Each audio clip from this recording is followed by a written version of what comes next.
Underneath the soaring jungle canopy, migrants from around the world risk death crossing the jungle in a desperate bid to reach the US and Canada. They have no map and no instructions on how to make it through one of the world's most dangerous migration routes. I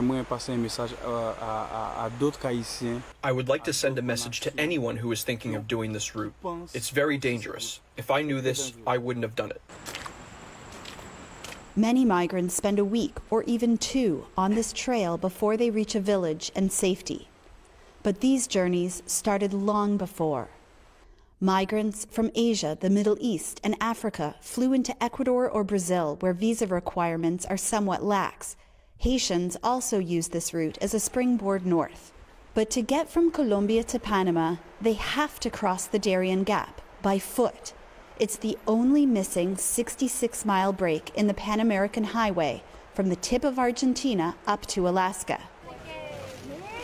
Migrants go first to the end of the road in Colombia, the port town of Necoclí, to head west along the Caribbean. The passenger manifest was global.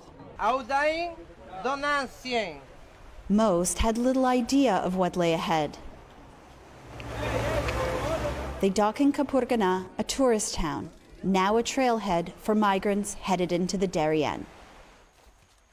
We set out to join up with the migrant trail and reached a makeshift camp where smugglers wait for migrants. At dusk, a group of Cameroonians and Pakistanis arrived. They were exhausted and relieved to find the last spot on the trail where they can get hot food. Morning broke with torrential rain. The Darien is one of the wettest places on the planet. The environment could hardly be more different from the high mountains of Pakistan this group of friends call home. The Taliban targeted our family from time to time. That is why I had to leave my country. We packed our food for 5 days, and with guides we hired, followed the migrants as they set out, on a day-long ascent of a mountain ahead. The steep and slippery terrain was tough for everyone, but nearly impossible with an injury. This woman from Cameroon could barely put weight on her knee. Exhaustion took over. God, the pain is too much. Yeah. The pain is more than me.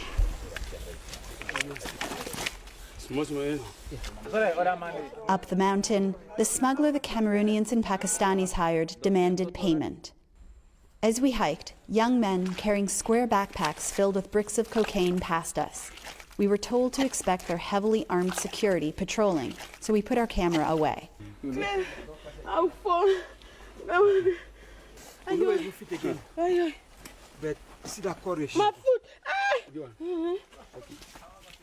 After a steep descent, the group made it to this river. They were almost out of food. Smugglers won't venture any farther into Panama, where they could face over a decade in prison if they're caught. This one, who didn't want his face shown, wished smugglers weren't prosecuted so they could help migrants safely complete their journey. I've had to see mothers who tell their children they can't go on, to give themselves up to God. For anyone who has a family or kids, that breaks your heart. Another smuggler, who can't be identified, told us he came across this migrant who had been injured and spent 2 weeks on this mountainside. He was only crawling like a child. It's common. Most people who injure themselves die because there's no help for them. From here on, migrants are on their own. The next morning, we came across George, a Cameroonian man. Injured, he had been left behind by his group. Then, forging ahead alone, he fell and dislocated his shoulder. Our guides popped it back into place. He was one of many Cameroonians on this trail who didn't want to be fully identified, fleeing a brutal conflict in his country. You know, when you're running for your safety, you don't care what is happening to you. You don't care what is in front of you. You just want to have a safe ground. Just like his group of friends had, we left him behind, hobbling onwards. The trail and riverbanks were littered with signs of desperation. Before long, a large group of Haitians and Sri Lankans appeared. Jean Delicat, a father of 2. It's been 6 days that we're walking without stopping. The children cry of hunger. There's no food. There's nothing. there was nothing else for them to do but try to go ahead. These Haitians had been living legally in Brazil or Chile. Among them were 6 children and 3 pregnant women. Dusk fell, and the Haitians made camp high above the river.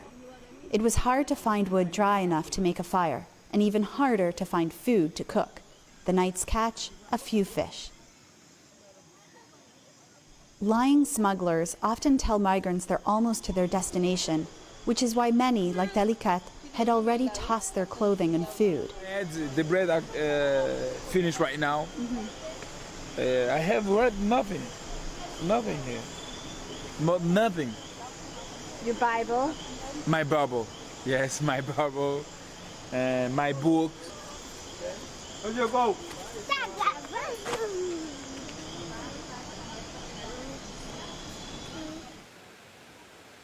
Dawn broke after a night of heavy rain. They've barely slept. They are soaking wet and very hungry, but in fact we are stuck here for now. That's because overnight the rain made the river rise dramatically. It was too high to cross. The rivers often pull children from their parents' arms and sweep migrants to their death. Marooned, with unwelcome time to think, worries took over the Haitians, like Rosie Bantour. Sometimes I think that if I was not this poor, I wouldn't have got into this situation. The river level dropped, and we finally set out again. Later, we were joined by 15 Bangladeshi men with nothing but the clothes they were wearing. They had been robbed 4 times on the trail of everything. A man we're calling Saeed because he's scared to be identified explained. A group of 5 to 7 mafias came to us. They pointed a gun towards us and took away our bags and everything. They left nothing for us. They even took away our food. The river was dangerously high, and we cut the day short and set up camp. The next morning, 8 migrants from Haiti and Ghana, who began the crossing with the Haitians but fell behind, suddenly showed up. Among them, a woman and her boyfriend from Haiti were robbed by bandits days earlier. One grabbed the boyfriend's arm, threatening to cut it with a machete. Charlie Pierre from Haiti helped tell us what happened. After, the thief said, "Go off and leave the woman behind." And so he's walking, but looking behind, and sees these guys lowering his wife's underwear. One of the men assaulted her, penetrating her intimate parts with his fingers, looking for dollar bills they suspect migrants of hiding. Later, we heard many stories of this and other abuse on the trail. After another night of heavy rain, the river is very, very high. It's going to be risky to cross it, but we simply cannot wait any longer because we have run out of food. Pierre found a pregnant Haitian woman he had been searching for, and we got on our way, trying to sidestep the river. After 8 days on the trail, Rosina Boateng's family from Ghana had run out of food. Because when is it going to finish? The hope, I lost hope. I even lost hope. Stomachs were empty, legs were quivering. Because the river was too high, we had to make a detour, winding up into the forest and dimming all hopes of reaching a settlement in Panama by night. The next day, minds were racing with one question: will we make it out of here? There were foreboding reminders of those who did not. But these migrants joined the legions of survivors crossing the Darien Gap. As the river opened up, a driver and his outboard canoe appeared. We were on our way, finally, to a village. This night, the group made its way out of the Darien Gap, but the rest of their journey is as opaque as the black waters ahead.